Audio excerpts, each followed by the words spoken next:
tried to become a morning person before, but every time you try, you just fail. I get it.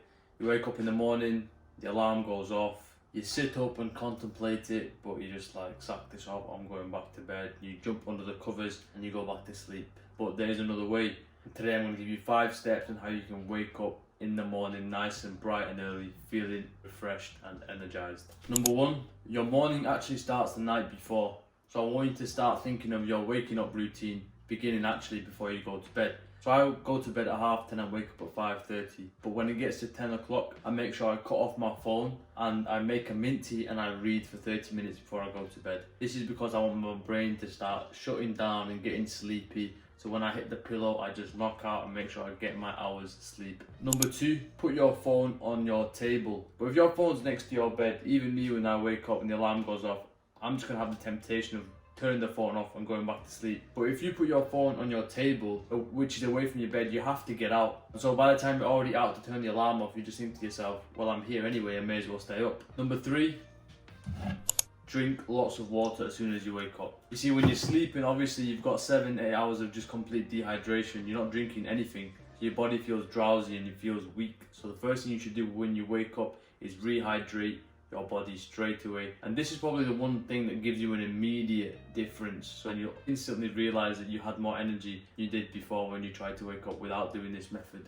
Number 4, whatever you do, don't press snooze. This is the killer. When you wake up, you go through a phase called sleep inertia. And sleep inertia is essentially like when you start a car. To get to 100 miles an hour, you have to go from 0 to 99. And sleep inertia is that process of 0 to 99. And every time you press snooze, you basically almost get to 100, but then you go back to 0. So you have to go through that groggy stage again before you get to full alertness. So when the alarm goes off, let your body do its natural wake up protocol. Let it get to 10, 20, 30, 40, 50, all the way up to 100. But every time you actually press snooze, you might even just be on 99 and ready to take the day and be on 100. But you go back to sleep because of the snooze button and then you go all the way back to 0. Number 5, this is ideal if you're living in the UK right now, it is sunlight and exercise.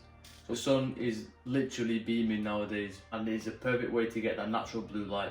The natural blue light is good for boosting your mood, making you more alert as well. And then at the same time, you can just go for a little walk. This doesn't have to be anything intense, maybe 10, 20 minutes, even 5 minutes, just step out in the garden. But for me, I like going to the gym, I like getting out of the way. Imagine you're up early, you're active now, body's full of energy, you can go about your day. Now one thing I'd say is, I know this is 5 steps, but the thing you can do is actually pick one and try it for a month or 2.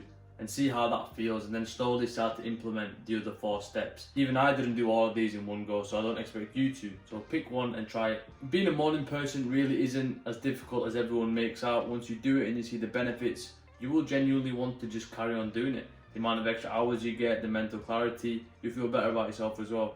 And these 5 steps, they are not complicated, I promise you. Once you do it for even a week, you'll start to realize that waking up in the morning is not as hard as you initially thought. So give them a go and hopefully you'll become an early riser.